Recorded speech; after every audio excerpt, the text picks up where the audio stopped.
In 1962, three men did something the world thought was impossible.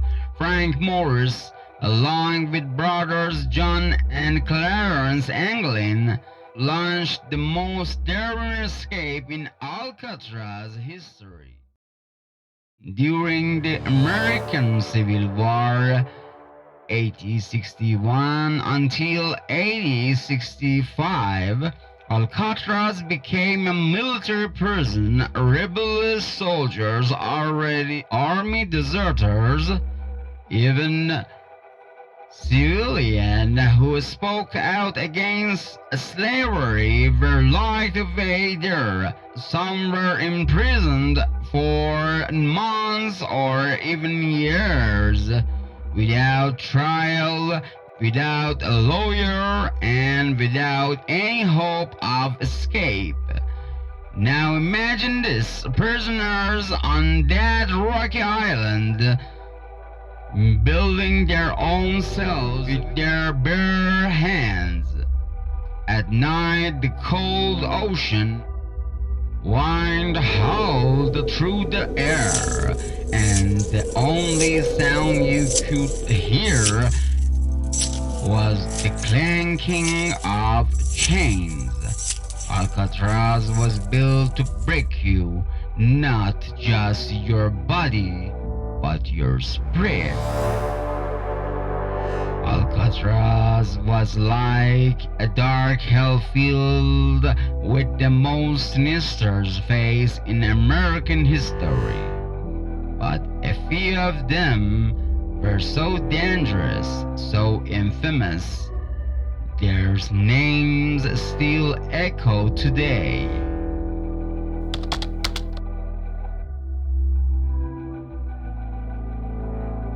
The king of Chicago's gangsters, he was arrested for tax evasion.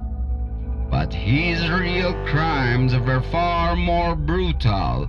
He was sent to Alcatraz because no other prison could control him. There, his money meant nothing. He couldn't bribe guards, couldn't order hits from inside. They say near the end, Syphilis messaged with his brain. He talked to himself and played the banjo alone in his cell.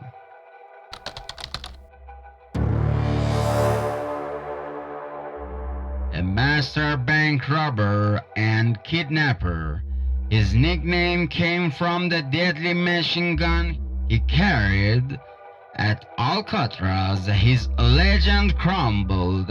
He was just another number in a cold concrete cage.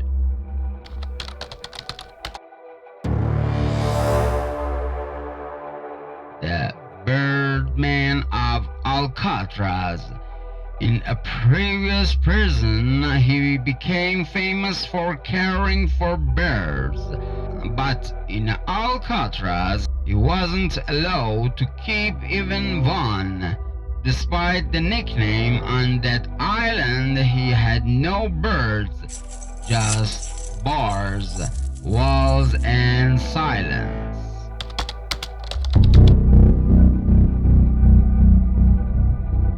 They pull off the most legendary escape attempt in Alcatraz history.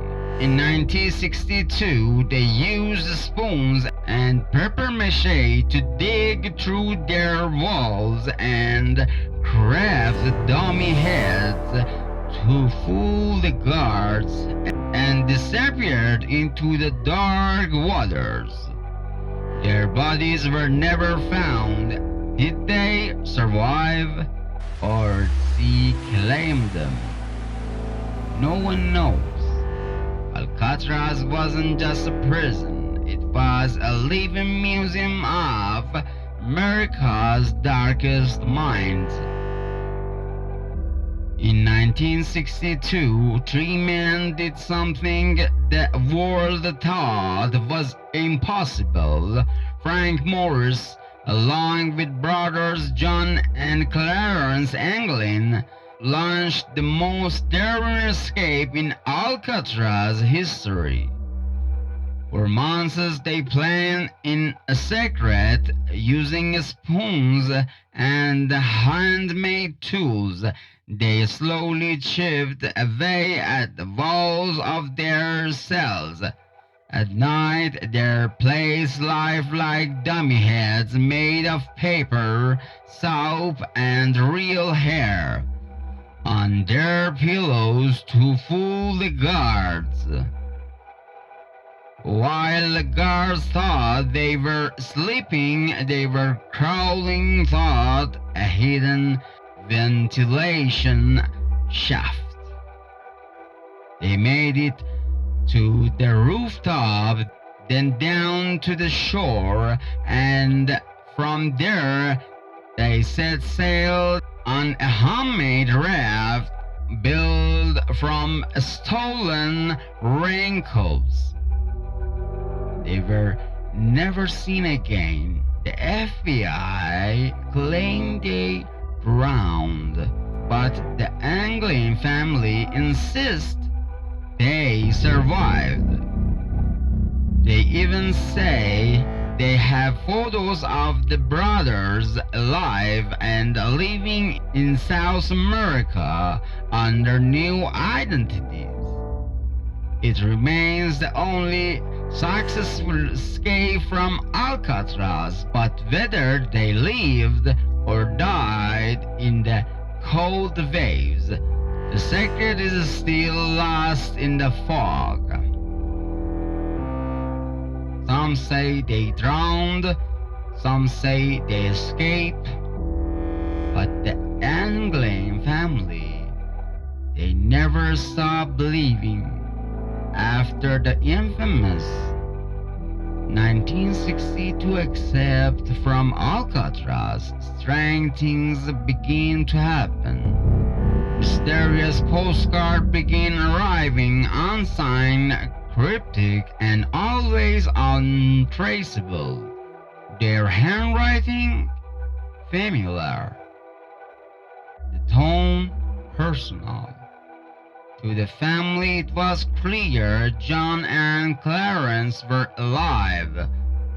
Then came the photograph, allegedly taken in Brazil in 1975. Two men in sunglasses, weathered faces, the resemblance uncanny. Facial recognition experts later claim the odds it's pretty damn high.